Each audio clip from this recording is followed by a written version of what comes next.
All right. Hi, everybody. How are you all doing? We're good.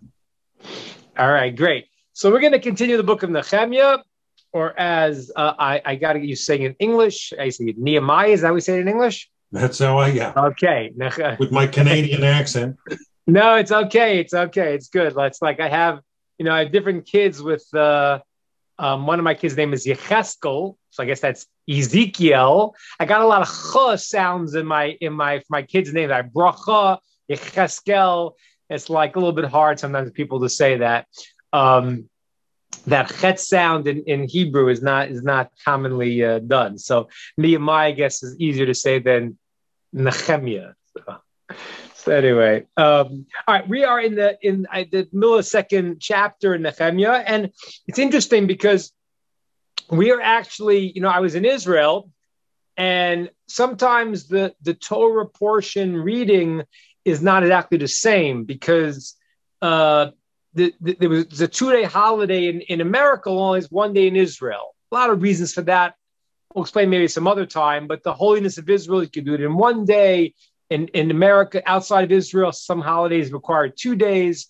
Long discussion, but be that as it may. So in Israel, they were a week ahead in the Torah portion. So last week we read in Israel the Parsha of Korach, which I talked about last week, and in America they read it this week.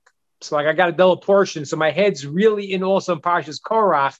So I'll discuss that a little bit in the context of what we're up in Nehemiah, because the things all interconnect. So let's start and we'll jump in. So we're in the second chapter of Nehemiah, and what happened was we saw that Nehemiah went and he got permission from the king to go build the walls of Jerusalem. Now, in the second chapter, he goes towards the Jerusalem, and he's there 3 days. Now, he doesn't tell people what he's there for.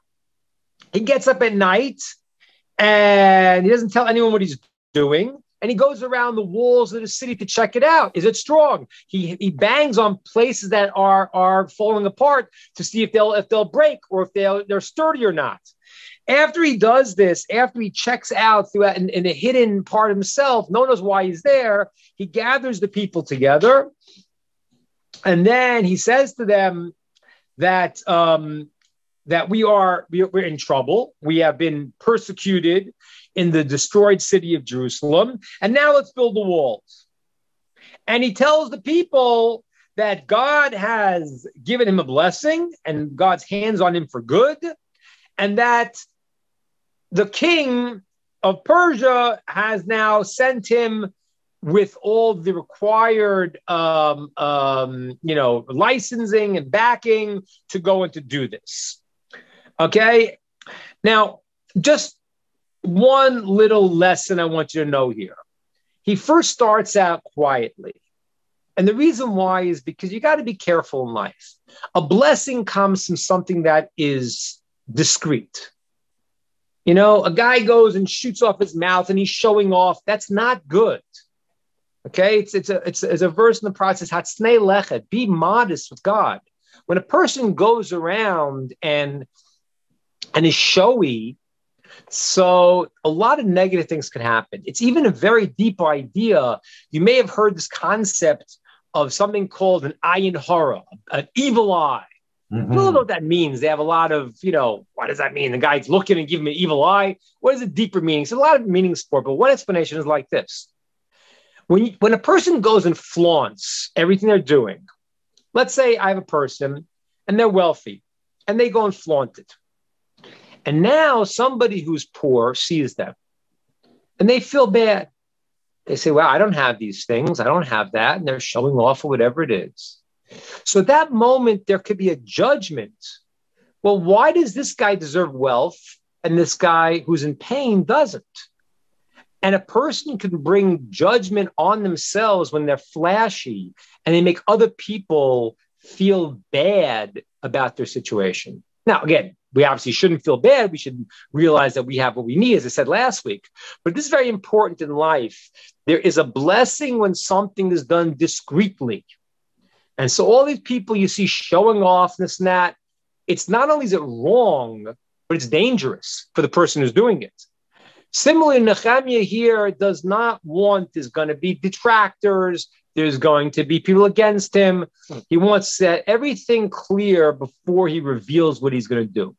So he starts out discreetly, and now he tells the people, okay, we got it in order. We're going to build the walls of Jerusalem. And he was right, because the people right now, the enemies, in verse 19, chapter 2, the enemies get very angry. Okay? And they said he's going against the king's will, which he was, as we talked about last time. Okay? And Nehemiah answers them in verse 20, and this is very crucial here, and I'll explain this a little more today. We talked about it before. He says, by Omar Elokei Hashamayim, the God of heavens has made us succeed, and we are going to go now and build. And that's important because he answers them, and this is the whole thing I want you to get in terms of why I picked the book of Nehemiah to do now, because to me it's going to be similar in some degree to the last redemption, because the first redemption happened miraculously, right? But with Moshe in the desert, things were miraculous. It's a higher level of God's revelation. But when you have to deal in a world where there are a lot of causal reasons why things are happening, it becomes even harder to see the source of it as God. Because I did this. I have to fight. I have this. I have to do that. And Nehemiah knows he has to make the effort because God is concealing himself in this reality, but he always knows the source of it. And that's very crucial, as I'm going to explain to you more today, the idea of what's called the internal cause and the external thing. The internal cause is what's driving is the catalyst. There are external forces. Yes, you need to do certain things. And in a certain way, though, it's actually harder. I mentioned this last week. I don't want to repeat it again. It's actually easier in one way to be in a world of miracles in one way. Why? Because you see clearly. When you're in a world that God is concealing himself, it becomes another test for us because I did this. So can I see how God was directing it? Is the cause of it, is the source of it? But when I did it, I did it. And therefore, that is the whole thing in life where a person starts to say, the verse says, a person will say, when you accomplish something, you say, I did it. I'm amazing. And now you're lost because you got it wrong. But it's hard because you did do it. And that's going to be, and I'm going to touch back on this in the book of Nehemiah and also in this week's portion, because there is an aspect in life that you need to do. Every human being has to have ambition, has to know that they can do, and they're supposed to do. And the problem then becomes is that when I do it, I start to think, wait a minute, this is all me. I'm doing it. And at that point, I come into a lot of danger because I fall into a world of illusion. I really don't realize that that's not what's happening. How'd you get like this? It's amazing.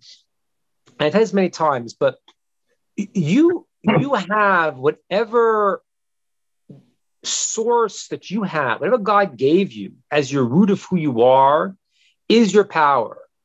In life, you got to bring that out. When I see an oak tree, I say, wow, that's amazing how it got water and it got sun and it was planted right. But the truth is that it was all contained in the seed of the oak tree from the very beginning. The person had to bring it out. So what you're going to bring out is who you are. That's true. There's an aspect of us that is our tremendous potential. We have to bring it out. But then there's a confusion because when I bring it out, I made myself, and I don't realize that my connection is something much greater that I didn't give myself.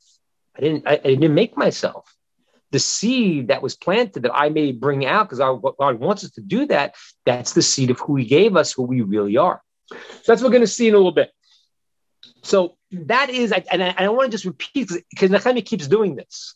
He keeps making his physical effort. He goes to the king and says, let us go to Jerusalem. And we saw last time, it said, according to one opinion, he was speaking to God. When he said king, he wasn't referring to the king he was talking to, because he understood, I'm making my physical effort, but that's what I have to do. But that's not the deeper catalyst of everything at all. All right, good. And Now he says something that I want to explain in a moment, but in the end of this verse, he says, and for you guys, these people who came to him and started complaining, you have no portion and righteousness in the memory of Jerusalem. And this kind of upsets me a little bit, because why does he go and cut them out? Maybe he should have said to them, hey, come on down, you all. It's great, be part of it. But he doesn't do that. Why not? And we need to explain that a little bit, because that's going to be really understanding in this class what we're talking about, which is a person who is a ben Noach, is a righteous amongst the nations, has a place that they want to connect to the process of the world that God's bringing out. And the Jewish people's role is to take the internal component of it. And when you become part of something, you become part of it. So whether you are the internal representation or the external representation, you're part of that. But we're going to see that there are those that will oppose being part of this with all their being. They just feel that this is not something they can get with. And therefore, it's important for you to understand the difference between you all and somebody like this who comes to the Jews, and they're not. They could actually maybe think, well, maybe they should be brought in, but they're not, because Nehemiah understands that they have a different intention. They do not want to be part of this process. And they can't be part because they're really antagonistic to us. We have to explain why Nehemiah pushes them away, why Ezra pushed them away, and what's the difference when a person is brought in and when a person is pushed away. We have to explain that, because we're here. I'm telling you all that you have an important part in the mission of the revelation of God's plan in the world. And from here, Nehemiah pushes these people off. He doesn't make any effort to bring them in. What's the difference? Why not? When do you say be part of it, and when does the person say, hey, you're not part of it? So that we're going to have to explain in a few minutes. Okay, so we'll get to that. Hold that on the side a second. We'll get to that. Chapter 3 is a very strange chapter. And why is it strange? Because I got to explain this to you. And this is something I really want to kind of make sense to you all, because as I'm reading it myself, I'm realizing that when you're all reading it, you probably have a lot of questions about this.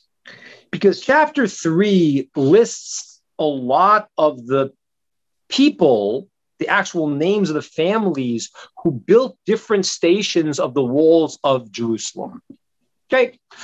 It's fascinating for me. I lived in, Jerusalem for many years, and, I know the basic wall area. Shar Ashbod is still, we know where that is. That's the entrance to the Western Wall today. So certain places we know, certain things are, but the walls of Jerusalem, parts are the same, parts from Herod, there's different, but it's fascinating to see there's a wall in Jerusalem, and it goes through each family where they built it and what they built. But I want to ask you a question, and this is very important. I want you to understand this, because when you're reading it, you're saying, okay, Nehemiah is telling me the details, giving the honor to the people that did it, and there's details we learn about every single thing. So, for example, the first gate is built. It says that they built the gate of the sheep. Okay, what's the gate of the sheep? And the commentaries say that the sheep that were brought for the offerings were brought in through this gate. So there's things we learn individually, but it seems to go through a lot of detail about these things. And same thing when you learn sometime in the Torah itself, sometimes there seems to be repetition that we have a principle. There's not one word, not one letter in the Torah that's extra. And so you're reading, just saying, why do I need to know every person? What does that help me? Okay, so I can learn lessons from the things, but what is it? What am I gaining in this chapter that I know all these particular details of what person? So I want to explain this to you, just very, very important. There are three areas of the written Torah. It's called the Tanakh. Why is it called Tanakh? The first one is called Torah. That's the 5 books of the Torah. The second one is called Nevi'im. That's the prophets. Okay, the 8 books of the prophets. And then there is the Ketuvim, the writings. Okay, now what is this breakup of the three? What is the difference of these 3 type of books? Very, very important to understand. I'm going to give you a basic understanding, and I'm going to teach you a very, very deep lesson to understand where this goes. Let's understand the difference. The Torah, the 5 books of the Torah, is God speaking through Moshe. It's a dictation. It's God's words. Moshe is not there. Nothing to do. He's not there. It says God is speaking through Moshe's throat. He's dictating to Moshe what to write. Moshe is, and that's why it's fascinating, because Moshe is the one to bring the Torah, and Moshe is simultaneously the most humble of all people. That's not an accident, because when somebody's teaching you a lesson, the more you teach somebody, and that person says it over. She says, "Oh, wait a minute, that wasn't what I meant." Yeah, because you mixed in your interpretation. I heard the class, and the rabbi said that. But really? Because now you have our own translations. Moshe, to be the conduit of the Torah, you cannot be there. Moshe is the humblest. It's God's word. Everything is contained in the 5 books of the Torah. I mentioned many times. This is why you have to understand. Every religion agrees on one point, that the Torah is true, but it changed. It's nonsensical, because it says it can't change. This is what it says very clearly. Lo sigra, lo tosif. You can't change one word of it, because it's God's. I think God, the philosophy. Oh, God didn't realize you have to change it later. What do you mean? It's absurd. It's insanity. It just doesn't make any sense. It's incoherent. So this is God's word, and He says it can never change, because everything is in the 5 books of the Torah. Every single thing. And you have to understand something. This is what I didn't really know this. I heard this from one of my students. Told me that apparently, I think the Christians come out with new translations of the Bible all the time, or something like that. I didn't really know that, but it's very, very strange, because that means that you're kind of getting the gist of the words, because you could change it. But in the Torah, if one letter is not there, the whole Torah is not kosher. You can't like have a freestyle translation. Why not? I got the gist of it, because that's not what it is. It's God is taking the infinite and putting it into finite letters. That's not, you have to understand what the Torah is not a book. It's God taking the infinite wisdom and putting, and therefore every single letter will combine in what's called gematria, numerical values, and deeper meanings, and it's endless. I got to tell you, I just want you to understand this, so you have the appreciation of what you're looking at. Just when you read the English translation, you won't understand it, but this concept you have to understand. I mean, like, I'm learning things. We started a new school in Israel, learning the mystical, mystical not a bad word, the inner wisdom of Torah, a lot of the Kabbalah.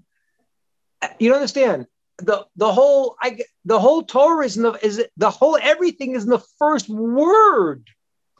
Like it goes on endlessly. There's entire books, volumes on the first word, flipping it around, spelling new words, new letters, combinations. So everything is there, and you can't get a translation or change it, because it's not about the concept. It goes on every level of understanding.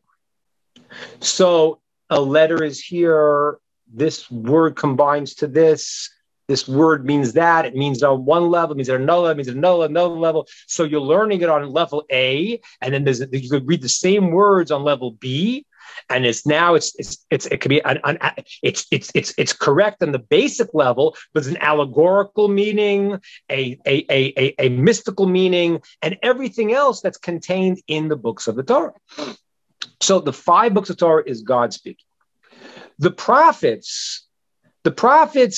There are many prophets, as I told you. There were over 1 million prophets in the land of Israel. There were prophecy schools. The prophets that we have are prophets that were needed for the future. There were things that were going to teach people, exhort the people, not just for their local time, but for generations. Okay? And that was the canonization of the Torah, was the men of the Great Assembly who put the other books of the Tanakh, of the prophets, into what's called Tanakh. They weren't talking about, oh, hey, we got a prophet, let's put it in, because there were a lot of prophets. But the prophecy that a person might have had was maybe for their own personal life, or for their friend's personal life, or maybe even for the entire people for one period of time, but not that's something relevant for later. So those were not included, only the prophecies that were needed. Now, the prophecy cannot add anything to the Torah. That would be heresy. It would be insanity. So what the prophets are doing is they are revealing things that are hidden in the Torah, and they're now using it to teach the people certain things that are relevant for them and the future, but it's all contained in the Torah itself. Now, the way the prophecy works is like this.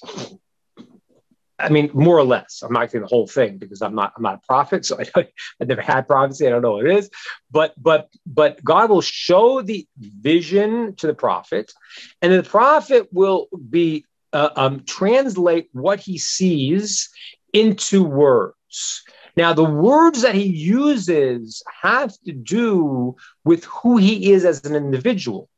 So the words are given to him from his vision, but the words are connected to his unique nature and his speech patterns. So, for example, the prophecy of Isaiah and prophecy of Ezekiel sound very different, because Ezekiel grew up in the king's court, and Ezekiel grew up in a village. So Ezekiel, vision he saw, and the words came to him as the explanation of it from God, but he's a receiver, and his receiving quality is not there like it was by Moshe. By Moses, is not there. It's nothing to do with him. By the other prophets, they are receiving it, and it's transmitted through them. So their language, their level is affecting the way the word will come out. Again, it doesn't mean that they can say whatever they want to say. They don't. They have the prophecy, and it's coming through them. But the language will be different for this prophet or that prophet, that God will choose to use him as a vehicle of the receptacle for the vision and the interpretation of the vision. That's the prophets. What we're doing now is called the writings. The writings are maybe harder to understand, but the writings are very fascinating. They're done with what's called Ruach HaKodesh. Ruach HaKodesh means, there's no good explanation, divine inspiration. So, and this Maimonides seems to say that although prophecy is not in the world, Maimonides seems to say that this divine inspiration, a person can sometimes still attain this. A sage can attain this, where they can say something. I'm not in the level of the Tanakh, obviously, but a person could say something, and he's so connected with God and his wisdom, his understanding. He says some words, and they contain in them a deeper level of connection that is beyond just the words that he uses. So the books of the writings. So when King David writes Psalms, it's not, oh, King David's a great songwriter, he's number one, and number two is Bob Dylan, and three is Paul. No, this is not. Yes, Bob Dylan, Paul Simon, great songwriters, nothing to do with King David. King David's songs are an expression of the deepest level of reality, that he was so connected as he wrote these Psalms. He's teaching us endless lessons that were contained in the words, because he was like a conduit, but not a receiver. He was like a conduit who understands something, expresses it, and when he expresses that, it's containing infinite times more wisdom than what the words he said, because he's connected to the source as he's saying them.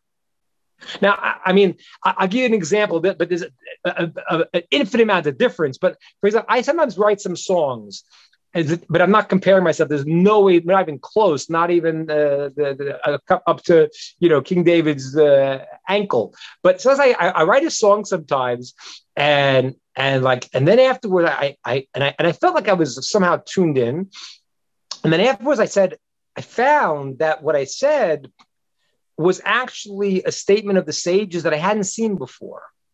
I was like, wow, hey, that fits in.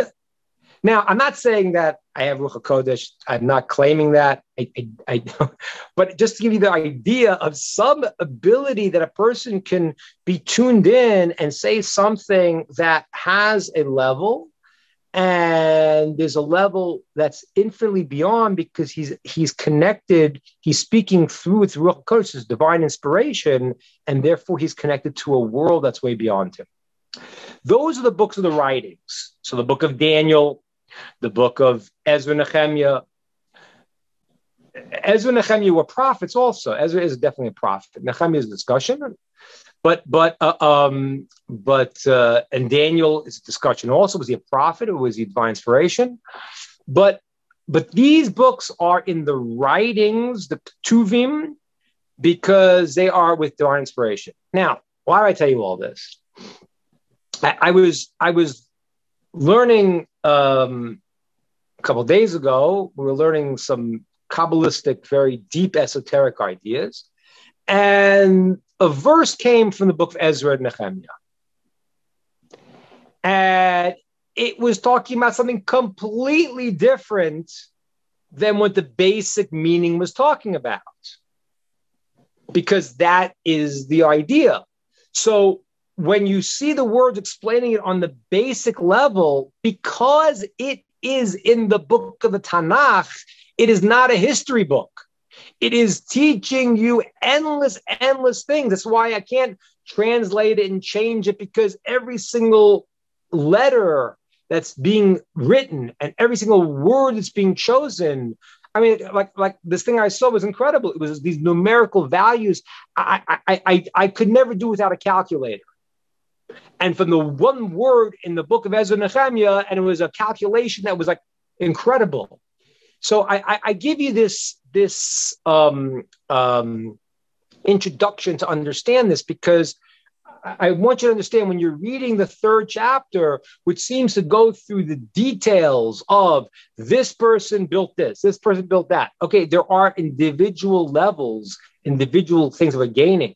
But the deeper level is, this is part of the Tanakh, and it is divine words and divine letters, and everything has meanings beyond and beyond. That was the introduction I wanted to give. I want to take questions, comments on that a second before I go on, because I just gave you a lot of information. So questions, comments, thoughts, ideas on what I just said. I like this. Go ahead. Okay, very good. So that is the third chapter. I'm not going to get into the particulars, because the basic level, we see, who's building what, and we know where, we know who the people are, and there are points for these things. We actually, in the book of Ezra, when he records, the names of people, because we know, like when I just had it, as you know, I did I told you last week, the day I left from Israel, we did the mitzvah Pidyon Haben of redeeming my daughter's firstborn. So the first thing you do is you have to go to a Kohen, because what happened was, when God saved the firstborn Jews and killed the firstborn Egyptians, so they were all dedicated to God.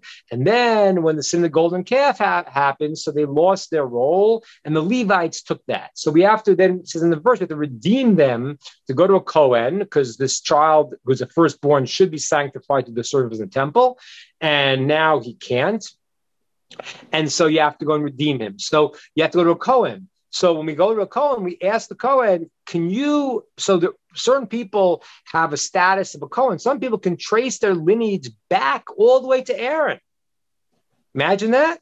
I mean, imagine you heard that there was the Kohanic gene they found. I imagine. Oh, sorry. Imagine you heard that. There's like they found that the Kohanim is a gene that they have that they could tell, but we don't go by that. We go by the status of a person. Can he trace it back? So when my daughter and my son-in-law were looking for the Kohen they were going to do this with, they said, okay, do you have a genealogy you could trace yourself back to Aaron? So that's something that Ezra did. Ezra was the Kohen. He wanted to make sure during the exile that there was, who was who and what was what, because we don't want to have a situation where somebody was going to do the service in the temple. In the time of Mashiach, this would be much easier. Because time of Mashiach, after this long exile, it says when Elijah the prophet comes, he will clarify all the genealogy. So that'll be easier. But the time of the Second Temple was much harder because time of the Second Temple was not the ultimate redemption, and we had we had an exile and go into a long exile. So we have, let's say, people that are in the status of a Kohen, but they can't trace it for sure. So the individual people are important to know what gates they built, all important. But I just wanted you to understand in the third chapter, there are deeper meanings for everything that happens. But the third chapter goes through everyone, what they built and where they built it. And the end of the third chapter, so what happens is, it says now that the enemies of the Jews, in verse 35, verse 34, I'm sorry, the enemies of the Jews started complaining. So what are these guys doing? They're going to bring offerings now to God?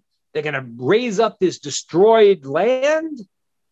And they responded also. And then another one of the enemies said in verse 35, don't worry. Even if they're building up the walls of the city, a fox could knock it down. It's the place is destroyed already. Now, in verse 36, when Nehemiah hears this, he prays to God that God should return their scorn back on them. Okay, and they were trying to scorn; they should be punished. And in verse 38, the end of chapter 3, it says, and we built the wall, and we finished half the wall. And then the people became dedicated to continue. Now, I want to explain this a second. So, it's one thing when a person goes and complains, but the text is recording for us their scorn. Why is it so important? You have to understand this. Every person is external factors and internal factors that block us. Okay, there's a voice in your head, and sometimes there are things in the outside world that go and stop us. So there were a group of people that said, what are they doing? They're doing bad. They're doing the wrong thing.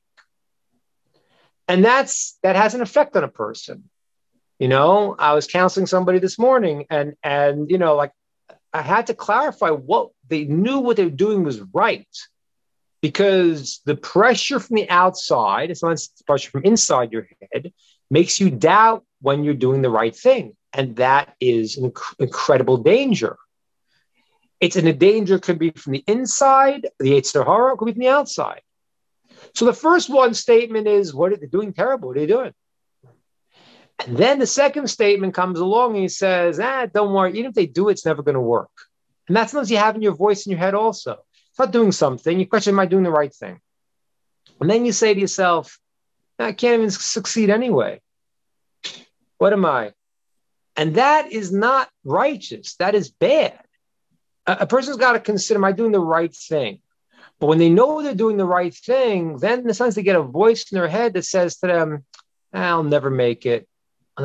That's not good. That's not true. A person has to say to themselves then, if I'm doing the right thing, it's up to me to make my effort, and what God wants to bring out, he'll bring out. And the text is telling us because they were trying to break the people. That's what they were trying to do. And that is when the people and then the verse says, the people, Ezra strengthened them, and Nehemiah strengthened them. And he said, don't listen to them. God's going to pay them. That's their problem. Be steadfast in what you have to do. This is get clear your mission, what you need to do, and just keep that goal in front of you. And then the people's heart was strong because they knew they were doing the right thing, and they were able to push out those voices that were trying to destroy them. And that is crucial to do in life. It goes then and it goes today. And I'll explain this more in a moment because this is what we're dealing with right now in the world. That leads us into chapter 4. Because now in chapter 4, these enemies of the Jews, they weren't just complaining, they weren't just, hey, let's say some words. They actually had a plan in chapter 4 to destroy and to kill the Jewish people. And they had a whole plan. And they had places they were going to attack. And they said, okay, we can't dissuade them. They got permission from the king. Let's go and kill them.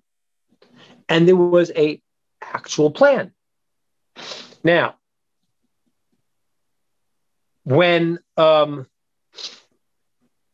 Nehemiah in verse 3 sees stuff is happening, he realizes these people have bad intent for the Jews, and he prays to God, and he sets people up as guards. Now they got to guard the whole city. They're trying to finish this wall, and they realize the enemies are gathering. Now, some of the people started to get some weakness. It says in verse 4, people of Yehuda started getting concerned.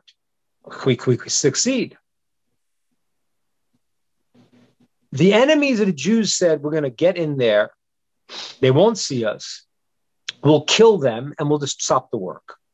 Now, in verse 6, there were Jews who lived amongst the enemies of the Jews. People were living, the Jews were, it was a very small area in Jerusalem where they were concentrated. And the Jews lived amongst the nations that were around them. And what happened was the Jews who lived in nations around them understood what was going on, and they were able to hear the plans and spy on the plans of where the enemies were going to kill and attack the Jews. And they went in verse 6 and they revealed to Nehemiah and to the people what their plan was. When Nehemiah sees this in verse 7, he went and he set up people to hide, to be able to ambush them when they try to catch us. And he created a whole system where they were able to gather together and to defend against the people, to undo their plan to kill the Jews, to stop them from building the walls. Okay, in verse 9, when the people hear it, okay, the enemies realize they've been found out. Okay, the people start to go back to the work, but now Nehemiah already says, okay, we got to be careful. He sets up a whole system where he has some people working, some people guarding. There was a period of time we had people working with one hand and guarding with the other. So until this is done, this is a hard task because the enemies are trying to go and to kill them. And they have beaten them on the first level by being told by their brethren where they plan to attack. And now the rest of the time that they're building, they got a sword in one hand and they have a hammer in the other. Okay. Now, that's going to continue throughout chapter 4. Okay. Now, I want to use this to get back to the question I asked before. Why did Nehemiah not take these people and make them part of what he was doing? Like he said to them, no, you have no part in this. And the answer is because he understood who they were. He understood who they were. He understood that these people were not people who were willing and able to be part of the Jewish mission. If he would have seen in them any sense that they want to be part of God's mission in the world, and this is what we have to share. I got to share with you because God's mission, as we said many times, it's for the entire world. As we say in the prayers in Yom Kippur, Rosh Hashanah, everyone's going to put their one effort into serve God, every creation in the world. God loves all his creations. God did give a mission for the Jewish people that they have to do. They have to be a catalyst, an internal catalyst. And whoever wants to connect to that is part of that mission. But there are people who say they want, but they really want the opposite. And that's what Nehemiah saw. He saw these people that, yeah, we're going to kill us. I mean, I don't mean to sound paranoid, but we have it in our Haggadah. We have a verse that says, in every generation, there is someone that wants to destroy the Jewish people. Okay, so you saw Hitler, you saw the Cossacks, the freedom-loving Ukrainians. That was a political shot on the side. Okay, so the Cossacks, you saw everyone. I can go Spanish Inquisition, it's on and on and on. So we have those we know, but what we don't realize is in every generation there is somebody cooking something. So, like, what is the Iranian deal? What's that about? What was the goal? What is happening there? So you can't be fooled by the politics, because, like, it's fascinating to me right now. It's like the people who like I said to you many times, I've never seen a situation where the people who are the biggest Nazis call other people Nazis. You don't agree with what I said. How could you say that? You're questioning the vaccine. You're a Nazi. Like, what? What? It's unbelievable. It's like people cannot. So you have to really, really be careful and see right now there are people with agendas who are coming off as they are super righteous, and they're really not. Now, I can give them the benefit of the doubt. There's a place that they want something good, and they're confused. I don't mind giving them that benefit of the doubt, but I will say that as long as they don't have Torah, their priorities are messed up, and even if they do believe that they're being righteous, that's not what's going on. They have a different world order, and so what's happening is that Nehemiah saw that these people were not people who want to be part of the mission. When we talk about a nation called Amalek, I've discussed it before, who really Amalek is a mentality. It's like the Nazis who really want to destroy good. So what happens is that I've talked about once before to explain the idea, when Amalek was the original Amalek. Amalek today is what you call, I have said it before, but when you see the trait of Amalek as a guy who will hurt himself to destroy, his main goal is to destroy. So when the Nazis had a choice between using the cattle cars and the trains and the trucks to go and kill Jews, or to get supplies to the front line, they chose to kill the Jews. Why was that? Because that's a Amalek mentality. The Amalek is like, I got to fight against good. So I told this once before, I'll speak it again. Who was Amalek originally? He was a great-grandson of Isaac, right? Isaac had a son named Esav. Esav had a son named Eliphaz. Eliphaz had a son named Amalek. Eliphaz was the grandson of Isaac. He learned Torah from Isaac. The grandson of Isaac, Esav's son, told his son, Amalek, said, listen, if you want to go and you want to attain the world to come, be part of the Jewish mission. Because that's what's going to happen right now. Yes, I've described it many times. God gave 2,000 years for anyone to find God, and no one did except for Abraham. At that point, God chose Abraham and said, okay, your descendants, and whoever wants to connect to you in one way or another. So he told his son, Amalek, he said, listen, you want to attain the world to come, connect to the Jewish mission. That's going to come through my uncle, Jacob. When Amalek heard this, he said, I do not want to do that. I will not be second fiddle, and my goal is to destroy them. And so for those who have an inability, for whatever reasons, to want to be part of God's mission because it hurts their ego, it hurts their thing, whatever the rationalization is, whatever the internal mechanism that blocks them from being part of this. So they may say nice words, but as you saw in the story of Nehemiah, they're ready to kill him. They're ready to kill the Jewish people. Yeah, come on, let's be part of this. No, that's not your goal. Your goal is something else. And that's really crucial, because when we're talking about here on this group is people who say, wait a minute, I understand there's one God and he loves all his creations and he has a plan for where the world is going. And I want to be part of that plan. And it's very, very, as I said, it's very, very fair. Somebody comes and says, listen, I want to take on the 613 commandments. They could do that. Person could convert. Amazing. And that person is called a son of Abraham, a son of Sarah, daughter of Sarah. That's how we call them up to the Torah. So-and-so, the son of Abraham and Sarah, because they're considered to be born from Abraham and Sarah. We're the first converts, essentially, because they started the whole process that started from them, not from his father.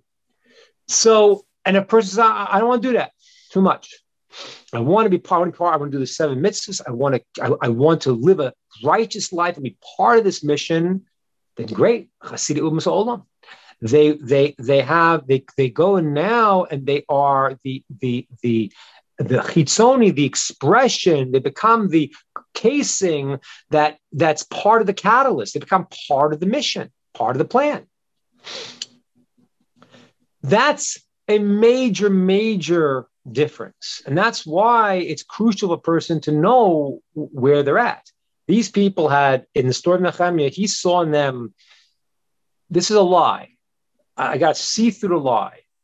And as I said to you, and I keep saying this to you, and I just see, the reason why I harp on it is because the lies are so great that, and it's great now, you could sort of see through them, because they're getting so exposed. But the people are digging their heels in deeper and deeper and deeper. It's just fascinating.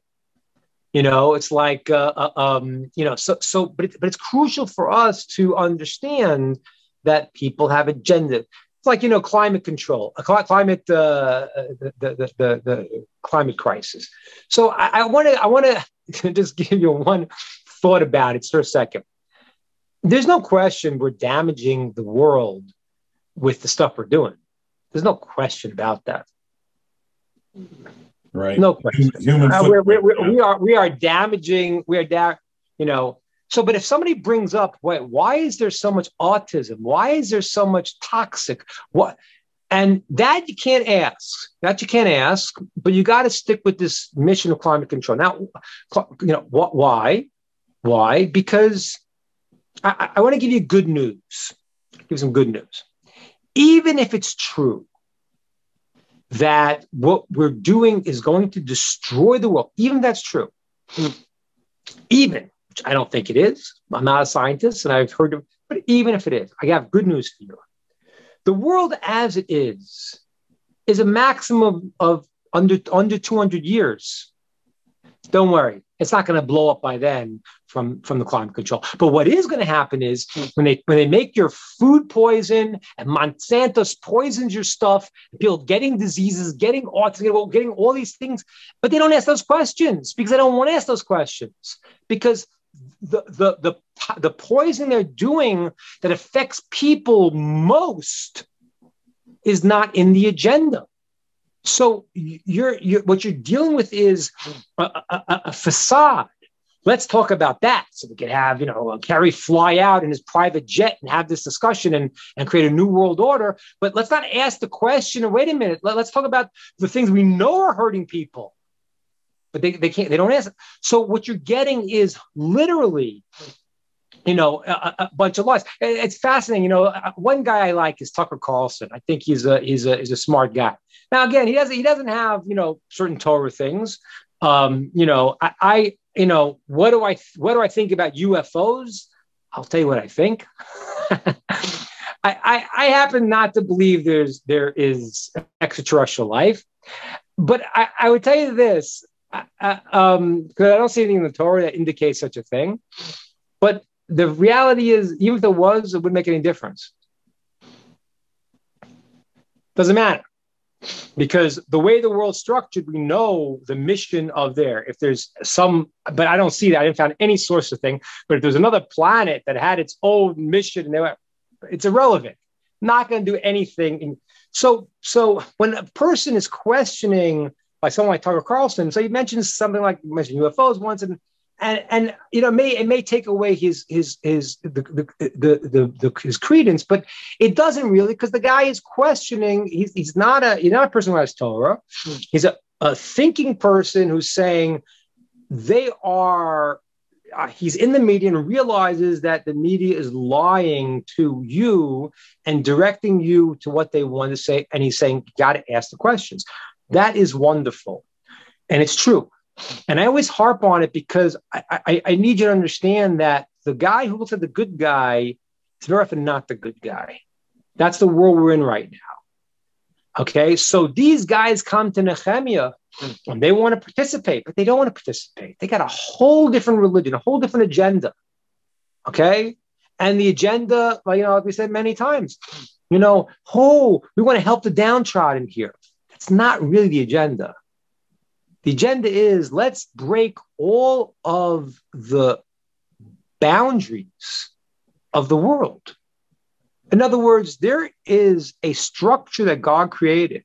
There's a male, female. There are people with different qualities. There are different structures that work in a beautiful harmony for a goal. So the modern story is we're defending the underdog. But that's not really true, because America, as it was built, was, okay, listen, you could do what you do. I'm not saying that's the right thing, but that was, it was the best, of a secular society. It wasn't the greatest society, because the greatest society was King David and King Solomon, those times. But as far as a secular society, so listen, we want to have basic morality, and we have rights to protect, and you want to do something, your own thing, do your own thing. But now it's not about that. So it's not about defending the people who are a minority. It's about an agenda.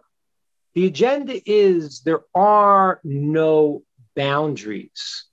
There is no male, female. There is no different. It's not. And that is really, in its deepest sense, a rebellion against God. That's the root of this whole leftist movement right now. It's literally a rebellion against God. If you understand communism, one of the central pieces of communism was the idea of atheism. That was central, because God is not going to dictate this person is this person is that. Rather, what's going to happen is that we, Big Brother, are going to realign the money. We're going to make it fair because we know what's fair. And fair always meant that the guy who made it up had the most. So the goal may look on the outside, we're defending the downtrodden, and some people might believe that, but that's not the energy of the system. The energy of the system is break the borders, break the boundaries. What's Disney? America is living in Disneyland. I could be whatever I want to be, because there's no reality. It's unbelievable. We watched the shows so much. Disney World when it was somewhat wholesome. I don't know if it's wholesome, but somewhat. But now it's turned into like there's no reality. There's nothing.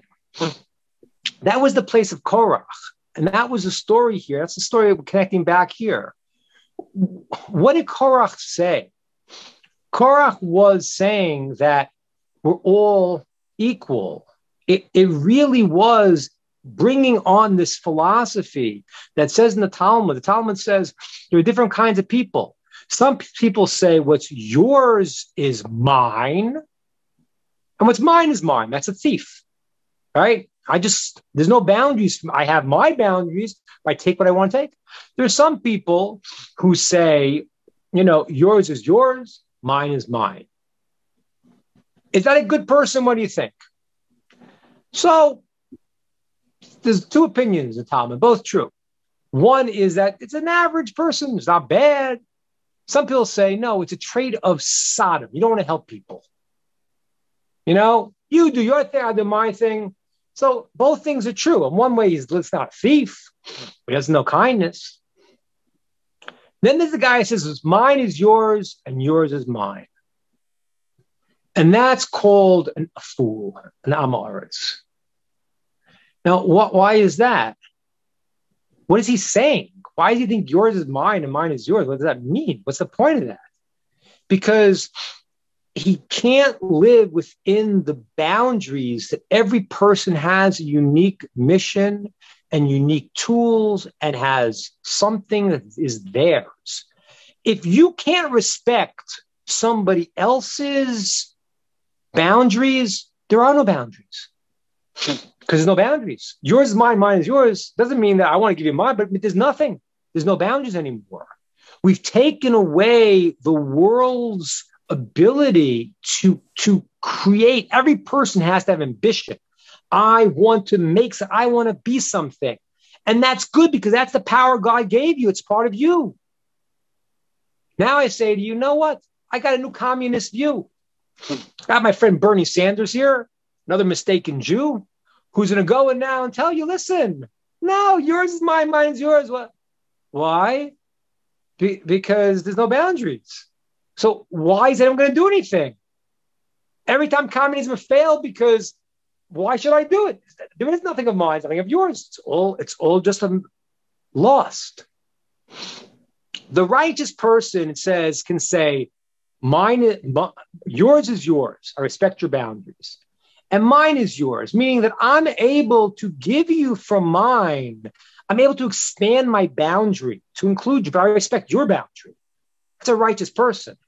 I always tell you, people misunderstand the idea of love. To love your neighbor like yourself in the highest dimension.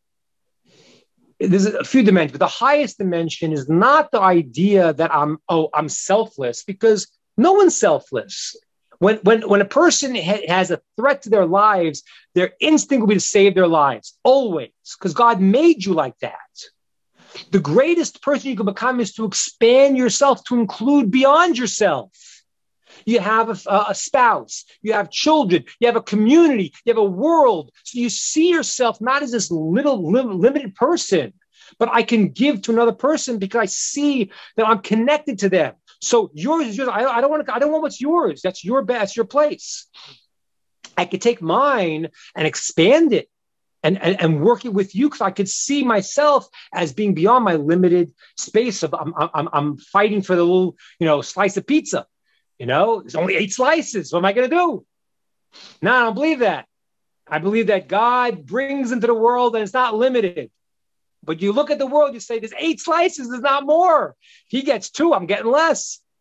Okay, that's not called blessing. Blessing is God can give everyone, and everyone gets what they need. Korach came along and said that there are no boundaries. We're all equal. I mentioned that last week. And what he was doing with that was breaking the boundaries of life. That's literally happening today. Today, the movement is another Korach version. Now, where's Korach? Korach says he is in a spiritual punishment world. And he screams in this world, Moshe is true, his Torah is true, and we are liars. Which means Korach is going through a spiritual punishment to realign his brain, to understand that what he was saying was not coming from a place of truth. It was coming from a place of lie. Okay? Why are these people saying what they're saying? It's not because they can. Because you look at every communist system.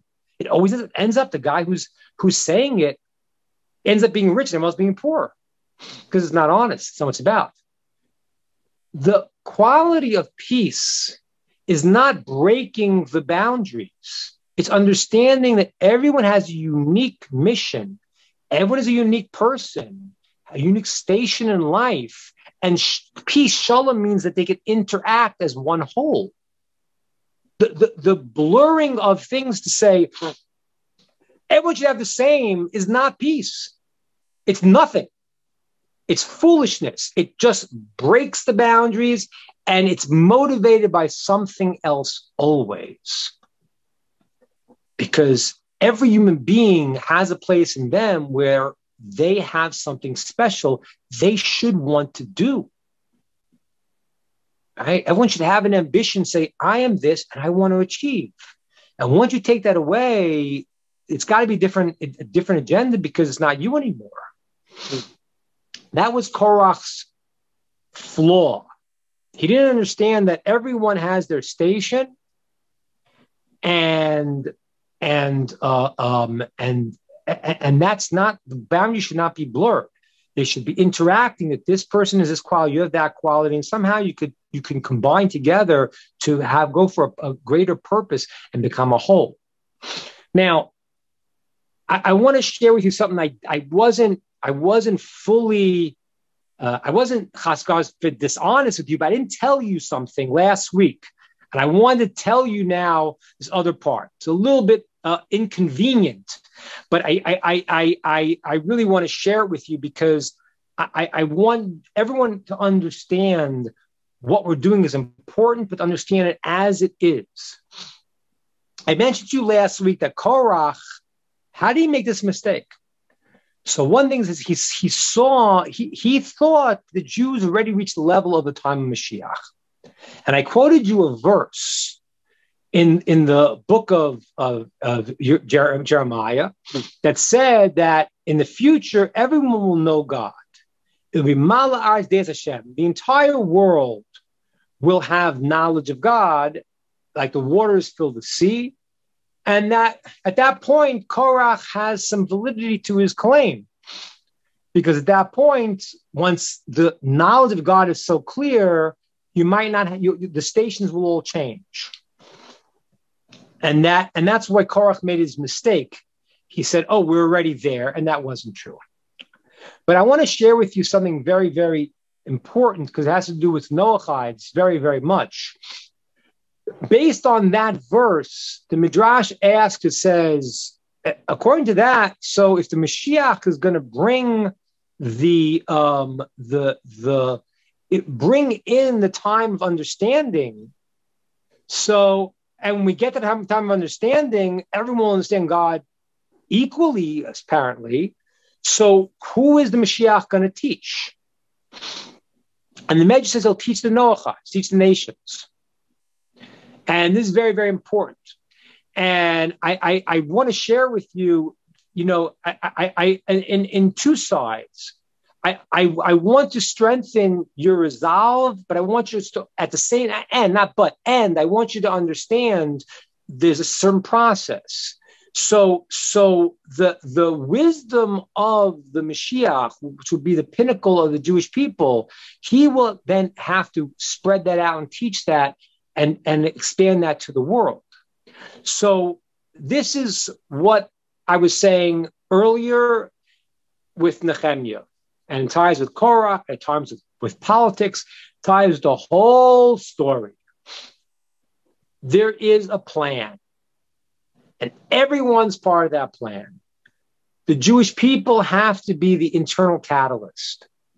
The nations who want to be part of that are part of that. The nations who want to reject that, no matter what's going to happen, they might pretend they're the new Jews, but Nehemiah reads right through these guys and says, you guys are lying. That's not your agenda. There is a place when the world will come to clarity. And at that point, the stations of the world will change, but not in the same way that Disneyland has created it. Be a new structure of knowledge of the world. At that point, the wisdom will come out from Jerusalem and from Mashiach to everyone in the world to be part of this mission. And so therefore, it's crucial to know yourself, to know what your role is, and to choose to become part of God's plan and with the proper humility and the proper dedication and love. And then I know Nehemiah would say to you, come join us in building of the walls of Jerusalem. Okay, questions, ideas, comments?